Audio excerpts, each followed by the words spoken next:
Sir एक बड़ा नाम आपका माना जाता है और एक ट्रस्टेबल आपकी कंपनी है, तो ये नाम बनाने में और पहचान बनाने में और एक ट्रस्ट बनाने में कितना समय लगा आपको? देखो, नाम तो जनता देती है जी, इसको चलाने के लिए टैलेंट दिखाना पड़ता है जी। अगर मेरे अंदर टैलेंट है, हुनर है, तो जनता मुझे आगे चलाती चली जाएगी। 20 ईयर्स तो हो ही गए बॉलीवुड के साथ जुड़े हुए, फिल्म इंडस्ट्रीज के, और मेरे ख्याल से काफ़ी लोग प्लेबैक सिंगर, एक्टर लोग आ चुके हैं मेरे साथ, और मैंने खुद भी फिल्मों में काम किया है। जी। अच्छा सर, ये मैं जानना चाहूँगा, लगभग कितने आर्टिस्टों के साथ में आपने स्टेज शो किए होंगे? टोटल एक अनुमान है कोई? अनुमान जो मेन है वो सुनिधि जी हैं जी, आपका साधना सरगम जी हैं, पूर्णिमा है, हेमा सरदेसाई, सपना अवस्थी, सुदेश भोंसले जी, उदित नारायण जी, इस तरह से काफ़ी स्टार हैं। आपने अब तक कितनी फिल्मों में काम किया होगा बतौर अभिनेता? 8 से 10 मूवी में मैंने कुछ कैरेक्टर छोटे छोटे किए हैं जी। बहुत बड़ा कैरेक्टर नहीं किया, छोटे छोटे कैरेक्टर्स के अंदर 4-5 पंजाबी मूवीज हैं। एक मोरनी पिक्चर थी पंजाबी, एक जय माता शेरा वाली थी, वो मैंने काम किया, उसमें मेरे मित्र का लड़का बनाऊं, तो हम लोग छोटा सा रोल दिया गया था, वो मैंने किया उसके अंदर। उस हिसाब से फिर राजेश खन्ना के साथ भोला वाला पिक्चर आई थी, उसके अंदर मेरे कॉलेज का शॉट है, वो उनके साथ मैंने किया। मैंने कॉल किया, हाँ सर अवेलेबल है, हाँ जी हैं, विनोद जी बोल रहे हैं, हाँ जी। तो बम्बई में सिर्फ एक नाम और पहचान चलती है, पैसा तो अपने आप आ रहता है जी। विशाल जी, नाम और पहचान बहुत बड़ी बात होती है जी। अच्छा सर, इतना सब कुछ हासिल करने के बाद क्या लगता है कि अभी सेटिस्फाई हैं या अब क्या क्या करना बाकी है, क्योंकि अब रिटायरमेंट का समय नज़दीक नहीं आ रहा? देखिए, हमारी एक वो लाइन है, यहाँ रिटायरमेंट है ही नहीं। है ही नहीं जी। इस काम में रिटायरमेंट नहीं है। हाँ जी। अब जितने सीनियर होते चले जाएंगे उतनी आपकी मार्केट बनती चली जाएगी जी।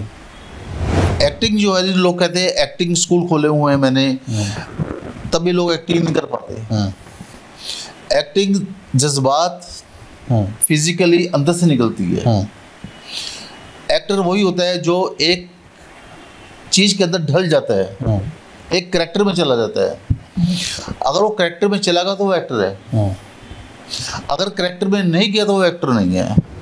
अंतर देखते हैं सर, अलीगढ़ का अलग माहौल, राजस्थान का अलग, किस तरीके की डिमांड रहती है? देखिए, अलीगढ़ का जो एक माहौल है, एक यंग माहौल है, जिंदा दिल माहौल है। यहाँ की जनता जब भी मैंने यहाँ काम किया है, यहाँ की जनता बहुत अच्छे तरीके से उन्होंने हमें सपोर्ट किया है और बहुत दिल से देखते थे। दोस्तों नमस्कार, HVN न्यूज़ में आपका स्वागत है। मैं हूँ विशाल सक्सेना। आज हमारे साथ में विनोद चड्ढा सेलिब्रिटी इवेंट्स के डायरेक्टर मौजूद हैं। उन्हें कहा जाता है इवेंट स्टार। सर बहुत बहुत स्वागत है आपका। Thank you sir. क्या करियर आपका, कितना समय हो गया सर? हम बात करते रहेंगे, लगभग कितना समय हो गया आपको इवेंट के क्षेत्र में? विशाल जी, मुझे इवेंट्स की लाइफ के अंदर तो मुझे 25-30 ईयर्स हो गए। 25-30 ईयर्स हो गए? हाँ, 25 तो हो ही गए। और इवेंट्स करते 25 हो गए, और जो बिगेस्ट इवेंट्स बॉलीवुड के हैं वो मुझे करते हुए 20 ईयर्स 15 से 20 साल हो गए। 15 से 20 साल हो गए। हाँ। सर अच्छा सर, मैं ये जानना चाहूँगा कि आपकी शुरुआत, जन्म कहाँ हुआ और किस तरीके से आप करियर में आए? देखिए, मैं इस कैरियर को तो अकेले ही करने वाला हूँ। मेरे फादर एडवोकेट थे जी, दिल्ली हाई कोर्ट के जी, और मेरा जन्म दिल्ली का है, मेरा बर्थ दिल्ली का है। अच्छा, आपका बर्थ दिल्ली? हाँ, दिल्ली का बर्थ है। जो मेरे फादर की बैकग्राउंड है जी, वो हम लोग पार्टीशन से पहले मेरे फादर वहीं के थे। मेरा बर्थ दिल्ली का है। अच्छा, ठीक। पेशावर के हम लोग। अच्छा, आप लोग पेशावर के? पेशावर जी। तो वहाँ से आपकी शुरुआत, क्या एक बच्चा, जब आप बच्चे होंगे तो कैसे ये बीज आपके दिमाग में गया कि मतलब इवेंट मैनेजमेंट के क्षेत्र में आना है या एक्टर बनना है?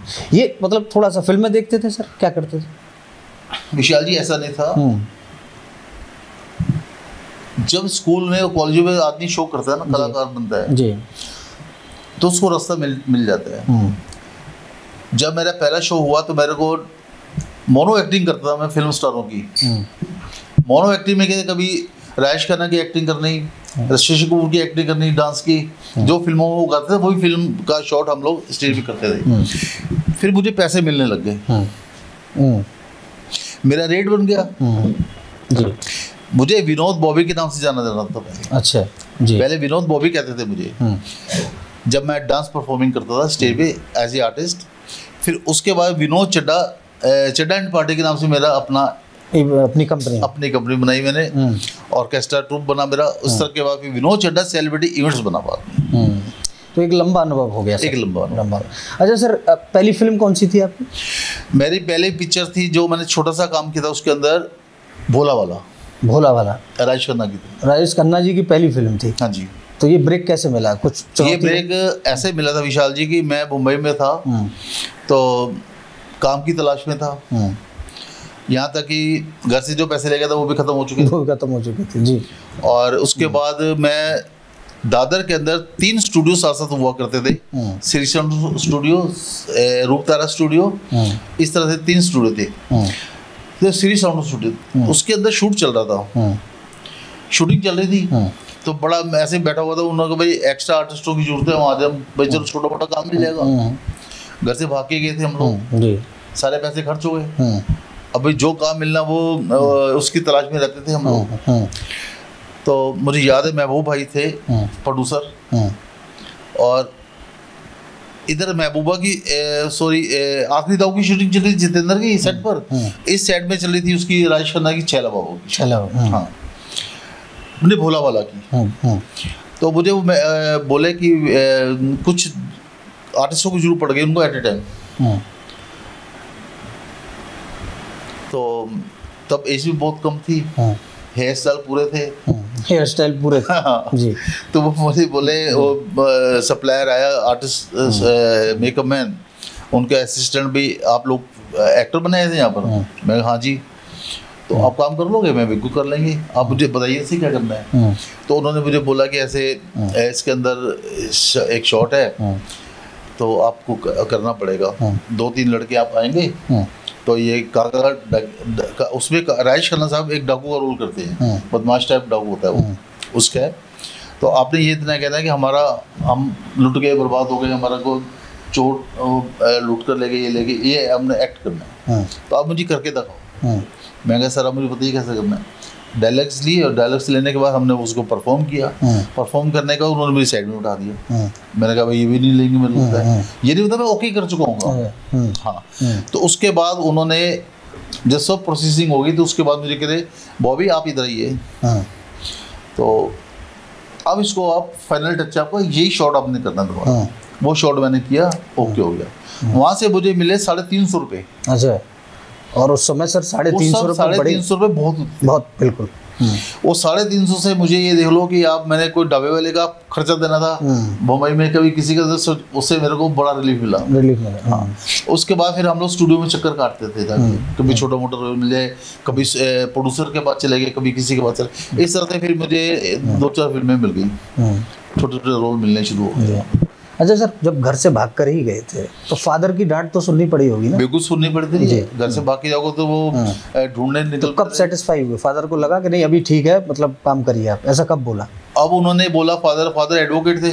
अब उन्होंने कहा भाई चला गया तो इसको कुछ करना, ठीक ठाक है, इसको कुछ करना, तो एकदम उसको लेके आएंगे फिर भाग जाएगा। तो उन्होंने मुझे मौका दिया, मुझे हर महीने कुछ ना कुछ पैसे भेज दे। उस टाइम क्या फैसिलिटी नहीं हुआ करती थी पैसे भिजवाने की, तो किसी भी जरिए से वो लोग मुझे पैसे भिजवा देते थे वहाँ पर। तो इस तरह से मेरा वहाँ फिल्मी सफर चला। तो जब मैं ज़्यादा सेटिस्फाई हुआ जब मेरी अपनी कंपनी बन गई विनोद चड्डा सेलिब्रिटी इवेंट्स के नाम से। और आज सर पूरा देश जानता है इस कंपनी के नाम से आपको। आज कहाँ, मतलब क्या लगता है, कुछ कमी अभी और है या कुछ पूरा हो चुका है? कमी पूरी? देखो कमियां तो पूरी कभी नहीं होती जी। कलाकार हमेशा अधूरा ही रहता है जी, और कोई भी बिजनेस ले लो वो अधूरा ही रहेगा, कंप्लीट कभी नहीं होता जी। जो मेरा एक्सपीरियंस है वो दुनिया जानती है जी। विनोद चड्डा सेलिब्रिटी इवेंट्स जब बनाया है उसके बाद मैंने पूरा हिंदुस्तान, इंडिया किया, भारत पूरा किया है। कोई ऐसी स्टेट, कोई ऐसा डिस्ट्रिक्ट नहीं बचा जहाँ मैंने शोज नहीं किए। इसके अलावा फिर मैं अपना दुबई में गया, कनाडा भी हुआ है हम लोग। इस तरह से सफर चल रहा है। कनाडा गए, बब्बू मान को लेके थे, पंजाबी सिंगर को। बब्बू मान ने यहाँ भी शो किया था, आपके अलीगढ़ में भी आ चुके हैं वो, गुरदास मान जी भी आ चुके हैं। इस तरह से इन लोगों को लेके जाते रहते हैं हम लोग, शो इवेंट्स करते रहते हैं। उसके बाद फिर मैंने इवेंट मैनेजमेंट का काम शुरू हुआ मेरा। सबसे पहला मेरा शो हुआ स्टार नाइट का, विपिन सचदेवा प्लेबैक सिंगर। विपिन सचदेवा, हाँ जी जी। तब उनका चांद का टुकड़ा एक पिक्चर रिलीज हुई थी उस जमाने में जी। तो मैंने उनको लेके शो किया था। फिर उसके बाद अगम कुमार, सोनू निगम जी के फादर। अच्छा। अगम कुमार जी भी सिंगर थे पहले जी, स्टेज शो करते थे। इसी तरह से हम लोग वो करते रहे। बाद में भी सोनू निगम जी ने भी काम किया मेरे साथ और इस तरह से ये कारवां चलता रहा। अच्छा सर, एक बड़ा नाम आपका माना जाता है और एक ट्रस्टेबल आपकी कंपनी है, तो ये नाम बनाने में और पहचान बनाने में और एक ट्रस्ट बनाने में कितना समय लगा आपको? देखो, नाम तो जनता देती है जी, इसको चलाने के लिए टैलेंट दिखाना पड़ता है जी। अगर मेरे अंदर टैलेंट है, हुनर है, तो जनता मुझे आगे चलाती चली जाएगी। उसके बाद जो हमारा कारोबार चलता है, बिजनेस चलता है या आर्टिस्ट लाइन चलती है, शूटिंग चलती है, वो मेरे स्टेज शोज के हिसाब से भी चला और मुझे तकरीबन 20 ईयर्स तो हो ही गए बॉलीवुड के साथ जुड़े हुए, फिल्म इंडस्ट्रीज के। और मेरे ख्याल से काफ़ी लोग प्लेबैक सिंगर, एक्टर लोग आ चुके हैं मेरे साथ और मैंने खुद भी फिल्मों में काम किया है। जी। अच्छा सर, ये मैं जानना चाहूँगा, लगभग कितने आर्टिस्टों के साथ में आपने स्टेज शो किए होंगे? टोटल एक अनुमान है कोई? अनुमान जो मेन है वो सुनिधि जी हैं जी, आपका साधना सरगम जी हैं, पूर्णिमा है, हेमा सरदेसाई, सपना अवस्थी, सुदेश भोंसले जी, उदित नारायण जी, इस तरह से काफ़ी स्टार है। ये तो बहुत लंबी लिस्ट है। क्या सर, मतलब इसमें करियर बनाने के लिए, क्योंकि आज का युवा कहीं ना कहीं इवेंट के क्षेत्र में आना चाहता है, आजकल कुछ कोर्सेज भी चल रहे हैं, क्या लगता है आपको ये क्या है और शुरुआत कहाँ से करे बच्चा? विशाल जी, एक्चुअल पता है क्या है, अगर इसको बिजनेस बनाकर सोच के आओगे तो आप कामयाब नहीं हो पाओगे। अच्छा। आप एक दिल में ये रखो कि मैंने इस काम को करना है, जनता तक पहुंचाना है। अगर आप कलाकार हैं, स्टेज पे काम करना है या फिल्मों में काम कर रहे हो तो एक स्टार हो आप। आपको अपने आप रास्ता मिलना शुरू हो जाएगा और जनता आपको पसंद करना शुरू कर देगी, आपका नाम लिखना शेयर होना शुरू हो जाएगा। उसी से आपका नाम होगा, दुनिया आपको पहचानेगी, जनता देखेगी, आपका ये कैरियर बनता चला जाएगा। तो कुछ टेक्निकल चीज़ें तो होती होंगी ना, मतलब किसी भी काम को शुरू करने के लिए टेक्निकल चीज़ों का होना आवश्यक है, वो कैसे प्रिपेयर करते हैं?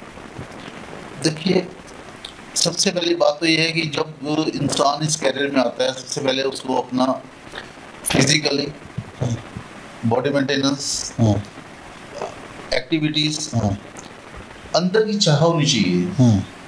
जबरदस्ती इस काम में नहीं आ सकते। आप बिजनेस समझो, मैं बिजनेस में पैसा कमाऊंगा, तो तुम्हारे अंदर आर्ट नहीं है, तुम्हारे अंदर दिल नहीं है काम करने का, आप सोच समझ के आप आए हो कि मैं पैसा कमाने आया हूँ, तो उसके अंदर आपको प्रॉब्लम आ सकती है।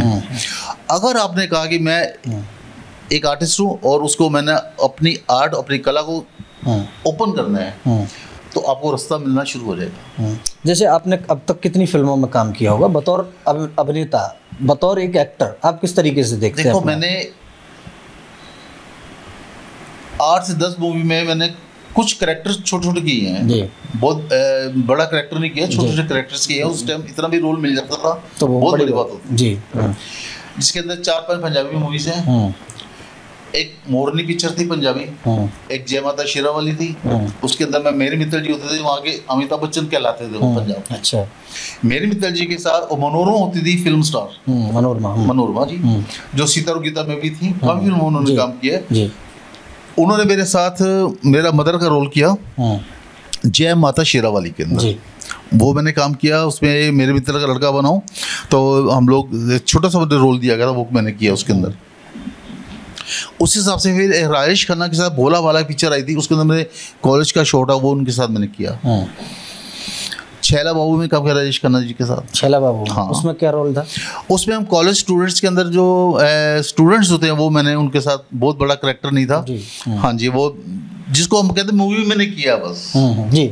उस जमाने में क्या होता है, एक मूवी में सीन करने के लिए लोग कहते थे यार मैं एक सीन मिल जाए हमें, बिल्कुल। तो ये मेरी खुशकिस्मती से लक अच्छा था कि मुझे मौका मिला और मैं काका के साथ, राजेश खन्ना जी के साथ काम किया, नाम जोड़ा, बिल्कुल नाम जोड़ा। अच्छा सर, ये लगता है कभी कि बतौर एक्टर बनने आए थे, अब इवेंट मैनेजर हो गए, तो क्या लगता है कि टीस होती है या मतलब संतुष्ट है कि नहीं यार काम तो बॉलीवुड में कर ही रहे हैं, कंट्रीब्यूशन क्या है? विशाल जी ऐसी कोई बात नहीं है। देखो एक्टर का जो काम है वो कैमरे के सामने काम किया और चले गए। इवेंट मैनेजमेंट के अंदर क्या है, एक साथ बहुत कलाकारों को काम देना होता है। बिल्कुल, इससे नाम आपका जुड़ता है, काम मिलता है और आगे के लिए रास्ता खुल जाता है। सपोज करो मैंने एक इवेंट के अंदर 10 आर्टिस्ट को काम दिया जो बिगेस्ट है, जो फेमस है, अब वो 10 आर्टिस्ट जाकर के बोलते हैं विनोद चड्डा जी के साथ शो करके आए हम लोग, तो मेरे साथ 10 स्टार और जुड़ गए। मुझे मेहनत करने की जरूरत नहीं है। मैंने कॉल किया, हाँ सर अवेलेबल है, हाँ जी हैं, विनोद जी बोल रहे हैं, हाँ जी। तो बॉम्बे में सिर्फ एक नाम और पहचान चलती है, पैसा तो अपने आप आ रहता है जी। विशाल जी नाम और पहचान बहुत बड़ी बात होती है जी। अच्छा सर, इतना सब कुछ हासिल करने के बाद क्या लगता है कि अभी सेटिस्फाई हैं या अब क्या क्या करना बाकी है, क्योंकि अब रिटायरमेंट का समय नज़दीक नहीं आ रहा? देखिए हमारी एक वो लाइन है, यहाँ रिटायरमेंट है ही नहीं जी। इस काम में रिटायरमेंट नहीं है। हाँ जी। आप जितने सीनियर होते चले जाएंगे उतनी आपकी मार्केट बनती चली जाएगी जी, और उसी हिसाब से आपका काम चलता चला जाएगा। अच्छा सर, और अलीगढ़ के लोगों को, आप अलीगढ़ में हैं, आपको क्या लगता है जी किस तरीके की ऑडियंस है? जब आपने शो किए हैं, आपने अलीगढ़ में लगभग कितने शो किए हैं सर? देखिए अलीगढ़ में मैंने 5 ईयर तो कंटिन्यूस किया, एक जी 5 ईयर कंटिन्यूस किया एग्जीबिशंस में, स्टार आते थे। उसके बाद ये 2 साल लॉकडाउन का सिलसिला चल पड़ा, तो उससे थोड़ा सा ब्रेक लग गया। अलीगढ़ ही पूरी इंडिया में ब्रेक लग गया था काम के अंदर, सब लोगों का बिजनेस बंद हो गया था। उसके बाद अब स्टार्ट हुआ है, तो अभी इवेंट स्टार्ट है। मैं इवेंट में बड़ा सेटिस्फाई हूँ, और इस काम के अंदर मज़ा ये है कि एक तो अलग अलग जगह जाकर काम करने का मौका मिलता है जी, अलग अलग स्टेटों में जाकर काम करने का मौका मिलता है, और बिजनेस पॉइंट से भी ठीक है। बिजनेस पॉइंट से भी ठीक है, तो युवाओं को आना चाहिए, बिल्कुल आना चाहिए। युवाओं को आना चाहिए, ये सोच कर आना चाहिए कि मैं टैलेंटेड हूँ, मैं ये काम कर सकता हूँ, इस काम को गलत नहीं कर सकता, मैं को रोंग साइड नहीं जा सकता, तो वो युवा कामयाब है। अच्छा सर, क्या लगता है कुछ ट्रेनर भी मौजूद हैं, क्योंकि जहाँ आपाधापी का माहौल हो, इवेंट्स कम हो, अब ऐसी स्थिति में उनको सिखाने वाला कौन है? वो तो भटकेगा ही ना सर, भटकने का शिकार हो जाएगा। देखिए कुछ काम ऐसे होते हैं जो सिखाने से नहीं आते। ये अब डांस तो है नहीं, जो डांस टीचर है वो डांस सिखाएगी। एक्टिंग जो है, लोग कहते हैं एक्टिंग स्कूल खोले हुए हैं मैंने, तभी लोग एक्टिंग नहीं कर पाते। एक्टिंग जज्बात फिजिकली अंदर से निकलती है। एक्टर वही होता है जो एक चीज के अंदर ढल जाता है, एक कैरेक्टर में चला जाता है। अगर वो कैरेक्टर में चला गया तो वो एक्टर है, अगर कैरेक्टर में नहीं गया तो वो एक्टर नहीं है। बिल्कुल, मेरे तो ये मानना है, और ये वजह है। देखिए कभी कभी डायरेक्टर जब स्क्रिप्ट देता है तो उसको कहते हैं आप इसको स्टडी कर लीजिए, पढ़ लीजिए। आप पढ़ने के बाद एक रीश आउट करते हैं वो लोग, उसमें मालूम पड़ जाता है कि ये आर्टिस्ट काम कर सकता है नहीं कर सकता। अगर आपने उसको टेक कर दिया तो आपका वो शो जो शूट है वो ओके हो जाएगा। ओके हो जाएगा, हाँ जी। और क्या सर आज के दौर में क्या संदेश देना चाहेंगे उन युवाओं को, और किस तरीके की ऑडियंस आप चाहते हैं? क्योंकि आपने लगभग भारत के कई राज्यों में काम किया है, क्या अलग अलग ऑडियंस में अंतर देखते हैं सर? अलीगढ़ का अलग माहौल, राजस्थान का अलग, किस तरीके की डिमांड रहती है? देखिए अलीगढ़ का जो एक माहौल है, एक यंग माहौल है, जिंदा दिल माहौल है। यहाँ की जनता जब भी मैंने यहाँ काम किया है, यहाँ की जनता बहुत अच्छे तरीके से उन्होंने हमें सपोर्ट किया है और बहुत दिल से देखते थे। अब ये देख लीजिए कि अलीगढ़ के अलावा पूरा उत्तर प्रदेश जो है, हमने हर जगह पे काम किए हैं, बड़े बड़े शो किए हैं यहाँ पर, और सभी जगह हमें जनता का प्यार मिला है। अलीगढ़ की जनता बहुत अच्छी, जिंदा दिल जनता है, बहुत अच्छी है, बहुत अच्छे लोग हैं, बहुत बढ़िया। क्या बात है। क्या संदेश देना चाहेंगे सर? इनको संदेश यही देना चाहूँगा कि जिस तरह से आप पहले भी देखते आए हैं, बड़े बड़े शो जितने भी आर्टिस्ट आते हैं उनको आप अपने सिर माथे पर बैठाते हैं, बड़ा प्यार देते हैं, लाजवाब देते हैं, और उसी हिसाब से मैं चाहता हूँ कि ऐसे बने रहे और बॉलीवुड के कलाकार को आप प्यार देते रहे, वो आपके साथ नई नई कला के साथ आपके साथ जुड़ते चले जाएंगे।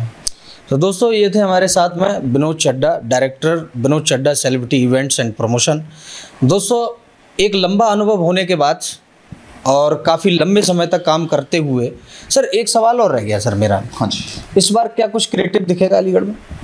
बिल्कुल मिलेगा, और मुझे उम्मीद है कि बहुत अच्छे कलाकार आएंगे जी, और अलीगढ़ की जनता को बहुत अच्छे कलाकारों का सामना करना पड़ेगा। क्या सामना करना पड़ेगा सर? एंटरटेनमेंट होगा, एंटरटेनमेंट का सामने का मतलब ये है कि आपको एंजॉय मिलेगा, एंजॉय करना, पूरा एंजॉय मिलेगा, और अच्छे स्टार आएंगे। कोशिश यही करेंगे हम लोग लाने की, बाकी देखो वक्त क्या करता है जी।